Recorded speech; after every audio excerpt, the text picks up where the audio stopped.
Maybe you need to overcome your fear of being interviewed. I think what you have to do, and this is part of humility, is you have to look around you within your sphere of influence, like the direct sphere of influence, and fix the things that announce themselves as in need of repair. And those are often small things, you know, and they can be like your room. Put it in order, because the thing is, it isn't exactly so important that your room is in order, although it is. What's important is that you learn how to distinguish between chaos and order, and to be able to act in a manner that produces order. 3 years from now, you can have what you need. You got to be careful about it. You can't have everything. You can have what would be good for you, but you have to figure out what it is, and then you have to aim at it.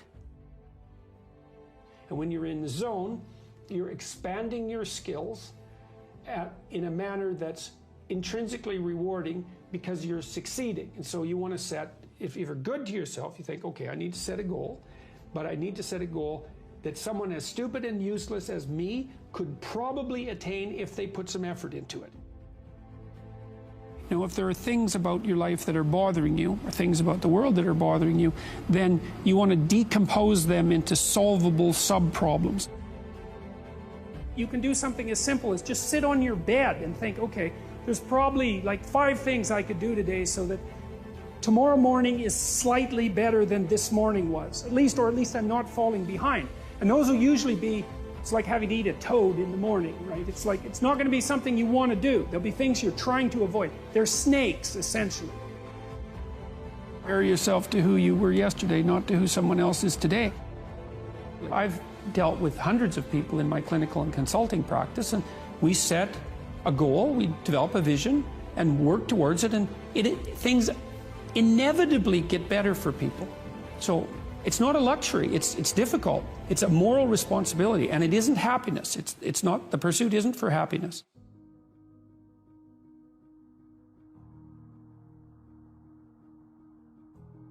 Well, greatness is what reveals itself when you attempt to formulate, when you attempt to carefully articulate and live out what you believe to be true. It just happens, because there isn't anything more powerful than truth, right? That's the antidote to suffering, truth.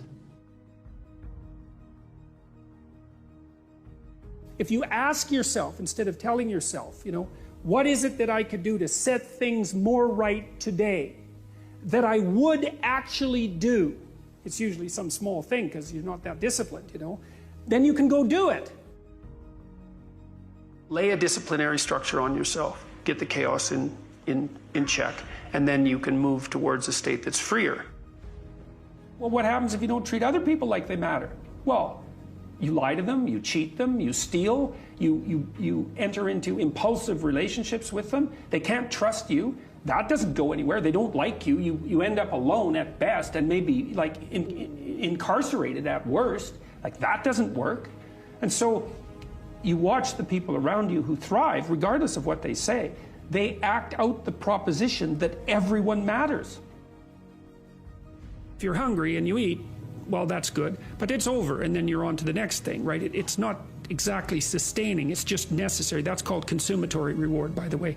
This other reward system is incentive reward, and the incentive reward system works on dopamine, this neurochemical dopamine, which is also the neurochemical tracks that opiates and cocaine and amphetamines, the drugs that people really like to abuse, alcohol often for some people, activate. And so you might say if you don't have enough meaning in your life, then you're more prone to addiction. And that's definitely the case, even with rats. If you take a rat and you put him in a cage by himself and he has nothing to do, and then you give him access to cocaine, he'll get addicted to the point where he won't do anything but take cocaine.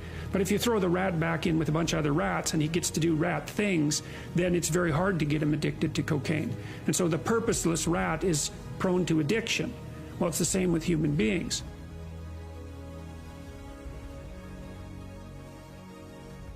Kind of have this idea that you have a certain delightful, wonderful, positive freedom as a child, and then that's given up as you approach adulthood. But the truth of the matter is that you have a lot of potential as a child, but none of that is capable of manifesting itself as freedom before you become disciplined. And discipline is a matter of the imposition of order, and the order is necessary, especially for people who are hopeless and nihilistic. And lots of people are hopeless and nihilistic, way more people than you think. And part of that is because no one's ever really encouraged them. The magnitude of the reward you experience as you're moving towards a goal is proportionate to the importance of the goal. So that means the more important the goal you pick, the more possibility there is for the kind of reward, let's say, it's really a state of being that is life-affirming. And it is directly life-affirming in that, you know, like if you're in a football game and it's an important football game and maybe you break a finger, and you know, normally that's a problem. It hurts and you're going to stop doing whatever you're doing. But if you're right in the middle of the game, then you'll be so amped up on this reward system that it's analgesic. It stops the pain. It also suppresses anxiety. People have extracted unbelievable successes out of catastrophic failures. And I'm not saying that in a naive way. I know perfectly well what happens to people. You know, you're doing fine in life and then you get cancer, and then 6 months later you're dead. And all the heroism in the world isn't going to save you at that point. But that's not the point. That's not the point. Life is bounded by mortality. But that doesn't mean that you don't get out there and contend, and you develop by contending, and you minimize the net amount of suffering in the world. And that's something, man. That's something to do. I'd rather you hate me and get better than like me and stay the same. What do you stand for? What do you believe in? A lot of us are full of... I was one of those people back in the day. And sometimes I'm still full of shit. We think that we're working our ass off, working hard. You know, we've been working out hard in the gym for a month, but we haven't seen any results. So we get off down and poopy pants. You study for 30 minutes for a test, and you didn't do as well as you thought. What did you expect? You're not putting in the work. You have to do more. Everybody goes, what is your secret, man? What's your secret about business? What's your secret about this? What's your secret about that? You don't want the answer. The answer is, you see his hands? Hard work. Hard work, man. You have to look at suffering as almost like I look at failure. To succeed, you must fail. Learn from yourself, learn from life, learn from your failures, learn from your insecurities, learn from your self-doubt. The truth is the starting line. We live in a world that's very unauthentic. So who are you? What do you stand for? What do you believe in? There's a lot of successful people in this world who still feel empty inside. And they wonder why they still feel empty. So they try to make another $1 million, $2 million, $3 million. Let's buy a new car, a new house, a new boat. Let's buy more of everything. At the end of the day, they still feel real empty inside. For me, I wasn't even successful, I just felt empty. So I was trying to hide my insecurities, my doubts, all this bullshit. So I was trying to dress up a turd. And when you try to dress up a turd, you're still a turd. It's like a turkey, you get a turkey for Thanksgiving. If you don't know what you're doing, you cook that mother without going inside and cleaning it out. You gotta clean the insides out before you start dressing it up. Same thing with life. If you don't get inside your soul, inside your heart, and fix it, be willing to go to war with yourself.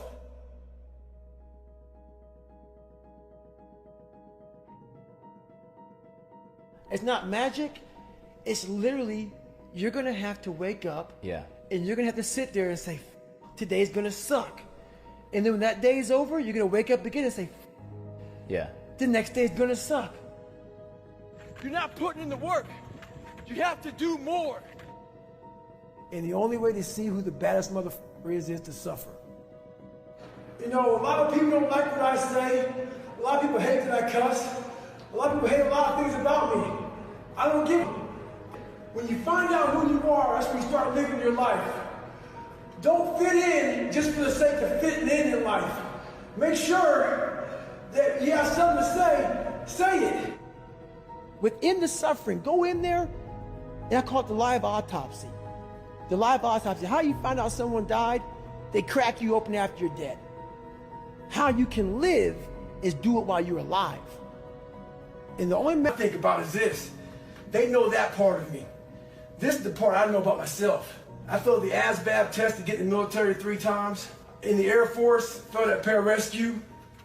In the SEALs, it took me 3 times to get through Navy SEAL training. This is what I know about me. So what I'm saying is this.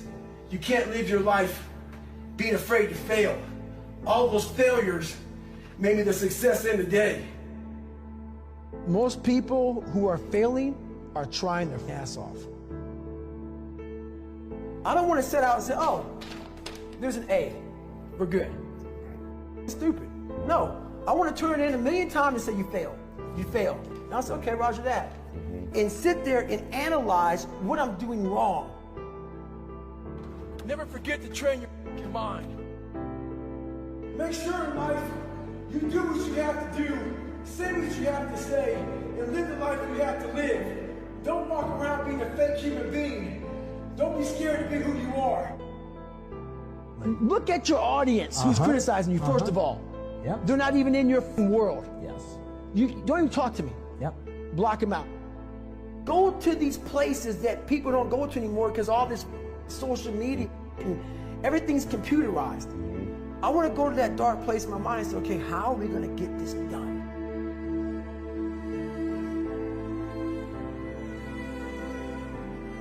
When I was 297 pounds and I was fat as hell trying to be a Navy SEAL, the scariest thing in the world to me, even to this day, was that could have been the rest of my life. I thought then I was trying hard. And sometimes life is fucking hard. So when I first joined the Navy, I had to join the reserves because I couldn't get into active duty because I was so fat. So being a reservist, I got titled a lot of times as a weekend warrior. In the reserves, you work 1 weekend a month, 2 weeks a year. A lot of us live our lives that way. We can't work out without purpose. The biggest purpose in life isn't all that. It's how you respect yourself, how you look at yourself. That's an everyday journey. You're not working your butt off hard enough. You're not trying hard enough. We all think we're trying hard, but what are you gauging that off of? In life, a lot of us work our ass off, trying to get to a better place, a place that makes us feel better about ourselves. But guess what happens? Once you get to the actual event, your mind isn't ready. Your mind's not prepared. You've been studying, you've been training, you've been working out, but your mind's not prepared. Story for you. When I was 19 years old, I was going through the Air Force trying to be a pararescueman. I was doing push-ups, sit-ups, swimming. I was doing all this, knocking out of the park. One of the best in the class. But the second the obstacle got in my way, I wasn't prepared for it mentally. So every day you should be getting after it. We look at determination, self-discipline. We look at hard work. All these terms is almost like we dread them. Almost like a fucking punishment. Those are the biggest words of all time as far as respecting yourself. Trying hard is something in your mind just doesn't stop. Only those people who have been there 1,000,000 times in their minds and have suffered 1,000,000 times and realize my legs may break, my knee may break, and accept that. I know right now, whether you hate me, love me, I'm a this, I'm a that, whatever you want to think, I made it. The Washington Bullets select Tyrone Bogues. Now they got the caller from the shortest. Tyrone Bogues, he is now the shortest player in the NBA. Tyrone Bogues from Wake Forest. At the age of 5, I got shot. Growing up in the city of Baltimore was challenging. As a kid, it was a lot of drug-infested areas in our neighborhood, a lot of shooting, a lot of violence. Unfortunately for me, at the age of 5, I got shot. Being outside, being at the wrong place at the wrong time. My mom and dad was going crazy, not knowing that I was outside, and then knowing that, you know, I was one of the kids laying out there with a couple buckshots all over his body was very frightening and scary for them as well as myself. But it was our life. You know, it was a man of growing up. I mean, no one thought they have a life expectancy past 20. You know, and which was very strange, you know, knowing that that was the case. But that was the mindset back then, because we had a lot of guys at a young age dying, mainly because, you know, they wanted that fast money. They wanted to get into that world a lot sooner, and they wanted to, you know, possibly take care of their family as well as to try to provide for their, you know, for their household. So, you know, people did all sorts of things in terms of trying to make ends meet. But luckily that we had a game called basketball and sports. You know, sports was really a mechanism that kept us really at a safe, where it gave us a safe haven place to really feel comfortable at. That was a way of keeping us, you know, off the streets, keeping our mind, you know, active in other areas, as opposed to thinking about, you know, hey, it's time to try to, you know, go over and get a few of those quick dollars. You know, at that time I had no inkling or no idea that, you know, I wanted to pursue this as a career. You know, it was just a hobby. It was just something that I wanted to do. But unfortunately for me, you know, being small and trying to play a sport that didn't know at the time was supposed to have been meant for a big or taller player, you know, got a lot of criticism from it. You know, a lot of backlash, a lot of name calling, you know, which could affect your confidence. Well, at the beginning, you know, it was challenging. It was tough, you know, many days, many nights going home, just crying to my mom and just telling her how cruel the kids are out there and, you know, how mean they were. I wanted it all. You know, it wasn't just going to satisfy with what someone else had planned for me. You know, I wanted to create my own destiny, and I started to understand that I was in position to do that. And, you know, when I became 12 and 13 years old, you know, words never matter. You know, it came in one ear out the other. You know, I was on the journey, I was on my path, trying to become this basketball player that no one felt like he had any, you know, any opportunity to do so. Little jokes that was out there, you know, if you're short, you know, you need to be sitting on the curb with your feet swinging off, you know, we could put you in the drawer when we're traveling, you know. As they said, growing up as a kid, when they say sticks and stones may hurt your bones, but words will never hurt you. It's not true. Words will hurt you now, and they killing folks. So words are very powerful, and you know, that was very deterrent at the time, but it didn't distract me. Because your heart, you know, it measured. It pretty much doesn't have a height to it. You know, it pretty much set the tone of who you are and what you're able to accomplish. You know, and the height factor was the game of basketball. So, you know, my heart was bigger than my height. So I didn't have no second or no hang-ups on believing that I belong with, you know, the best of the best. You know, because my heart was just as, you know, just as big as theirs. Things that happened to me in my life allowed me to reflect, allowed me to resonate who I am, you know, especially when I got shot. You know, those things became so clear in terms of, hey, I almost wasn't here, you know, so why I have to worry about what someone else said that could hurt me and deteriorate me from becoming who I want to be. So, you know, that changed my mindset. You know, I remember early on when I used to go down on the court with my basketball and hearing all the words and hearing all the, you know, the criticism about me being short. But after I got shot, I remember going back down there and hearing those same criticism about myself, but it didn't have the same impact.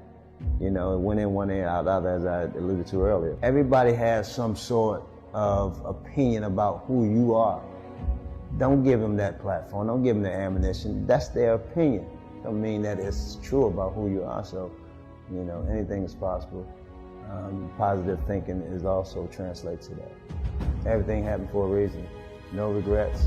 All the negative things that happened, I'm thankful for it because I learned, hopefully I learned from those situations.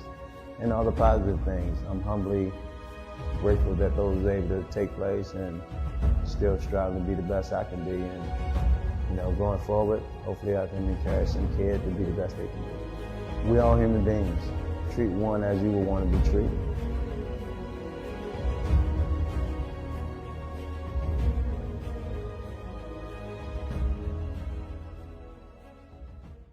You may be watching this right now, and you have these incredible ideas, and what you think is missing is motivation. At some point, everything's going to go south on you. Everything's going to go south, and you're going to say, this is it.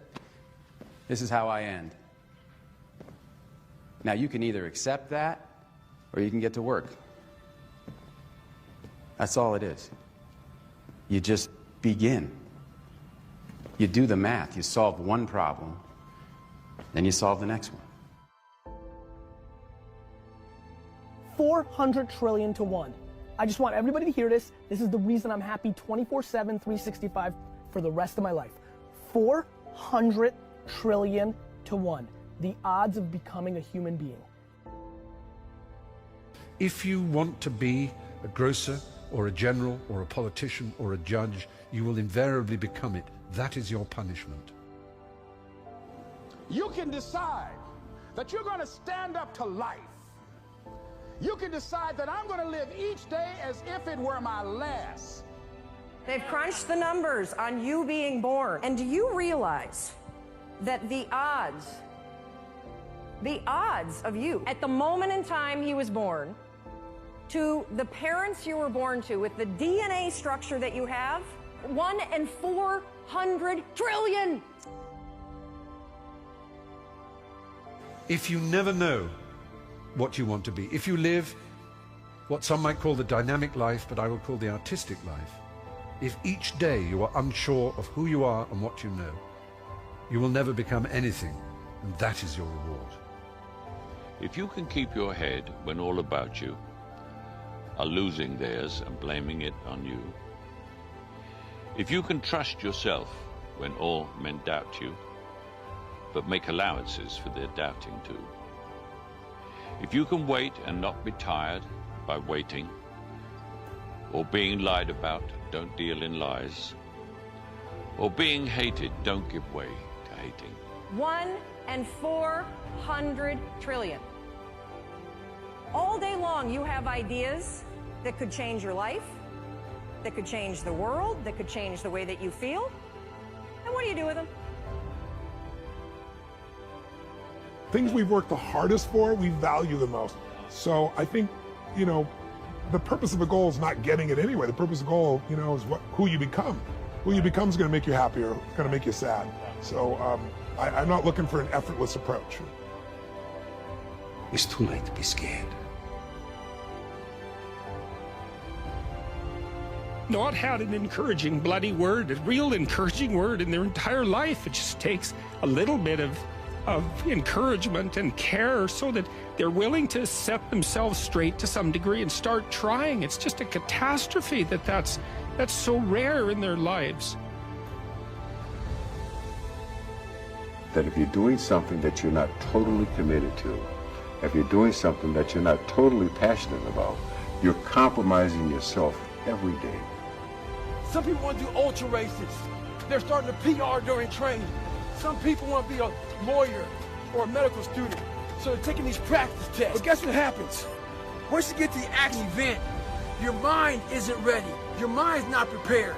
You've been studying, you've been training, you've been working out, but your mind's not prepared.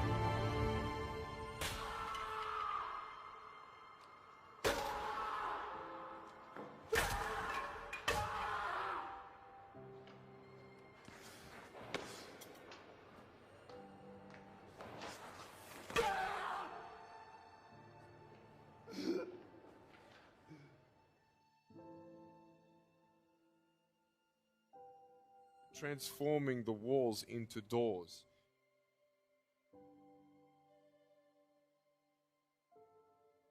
Changing obstacles into opportunities.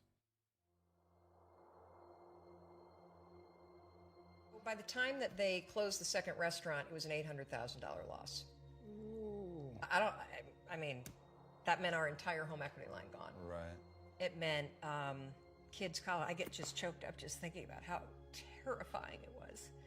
And so I found myself at the age of 41, just feeling like a complete failure. Because the way that our minds are wired and the fact about human beings is that we are not designed to do things that are uncomfortable or scary or difficult. Our brains are designed to protect us from those things because our brains are trying to keep us alive. And in order to change, in order to build a business, in order to be the best parent, the best spouse, to do all those things that you know you want to do with your life, with your work, with your dreams, you're going to have to do things that are difficult, uncertain, or scary, which sets up this problem for all of us. You're never going to feel like it. Motivation's garbage. You only feel motivated to do the things that are easy, right? And at some point, I think we all hit that moment in life where things just are not going how you thought they would go. And what's amazing about those moments is we all respond very differently. I believe desire and will to win is everything. I don't know why I'm like I am, but my butt's always burning. There's always something say, Art, dadgummit, you're supposed to go for it. Art, dadgummit, you're supposed to be somebody. You're supposed to make a difference with your life. What does the $500,000 a year person do? The $50,000 a year person doesn't do. You look at the outside and study those two individuals, everything seems to be the same. They both are the same sex, they both are the same age, they have the same training, the same positions, the same contract, the same fringe benefits. They both are successful, they work hard, they're good family people, make tough commitments. But what's the difference? What does the $500,000 a year person do? The $50,000 a year person doesn't do. He pays the price and a little bit more. He works hard and a little bit more. He's loyal to the company and a little bit more. He believes in a little bit more. He makes money and a little bit more. He saves money and a little bit more. If you want to win in these United States, you got to be tough and you can't quit. I wore one branch manager down to the point that he says to me, Gardner, based on persistence alone, we're going to give you a shot. Because at some point, we all bought into this lie. Our minds are designed to stop you at all costs from doing anything that might hurt you. And the way that this all happens is it all starts with something super subtle that none of us ever catch. And that is with this habit that all of us have that nobody's talking about. We all have a habit of hesitating. We have an idea, you're sitting in a meeting, you have this incredible idea, and instead of just, saying it, you stop and you hesitate. Now, what none of us realize is that when you hesitate, just that moment, that micro moment, that small hesitation, it sends a stress signal to your brain. It wakes your brain up, and your brain all of a sudden goes, oh, wait a minute, why is he hesitating? He didn't hesitate when he put on his killer spiky sneakers. He didn't hesitate with the really cool track pants. He didn't hesitate with the NASA t-shirt. Now he's hesitating to talk. Something must be up. So then your brain goes to work to protect you. It has a million different ways to protect you. One of them is called the spotlight effect. It's a known phenomenon where your brain magnifies risk. Why? To pull you away from something that it perceives to be a problem. And so you can truly trace every single problem or complaint in your life to silence and hesitation.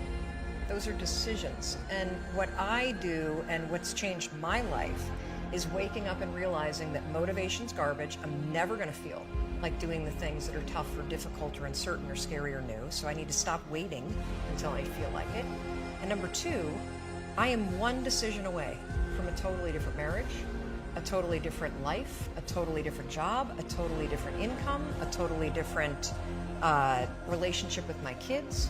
Your life comes down to your decisions. And if you change your decisions, you will change everything. What makes life powerful and meaningful and substantive is the expiration date. You do what you love doing and you do it well, then everything should sort of fall into place. If we were to live forever, we could be slothful and lazy and indifferent because we'd have forever to get it straight. But the fact that the clock is ticking puts a sense of urgency on each and every one of us. And I know you're saying, well, I'm 20, I don't need to hear. Yeah, you do. You need to hear that because you won't be 20 long. So many of us choose our path out of fear disguised as practicality. What we really want seems impossibly out of reach and ridiculous to expect, so we never dare to ask the universe for it. I'm saying I'm the proof that you can ask the universe for it. In a few months, you'll be 21 and 2 and 3 and 4 and 5, and it's ticking on everybody. Procrastination then becomes an enemy because we cannot afford to procrastinate with a time that we do not have. Most of us right now are looking at where we are with a certain degree of disdain, expecting to have gone further than where we are by now. We look back and wonder, was I really a good steward of the time that God gave me? Imagine, if you will, being on your deathbed and standing around your bed, the ghost of the ideas, the dreams, the abilities, the talents given to you by life, and that you, for whatever reason, you never acted on those ideas. You never pursued that dream. You never used those talents. We never saw your leadership. You never used your voice. You never wrote that book. And there they are standing around your bed, looking at you with large, angry eyes, saying, we came to you, and only you could have given us life. Now, we must die with you forever. Did I really maximize my life? And the question is, if you died today, what ideas, what dreams, what abilities, what talents, what gifts will die with you?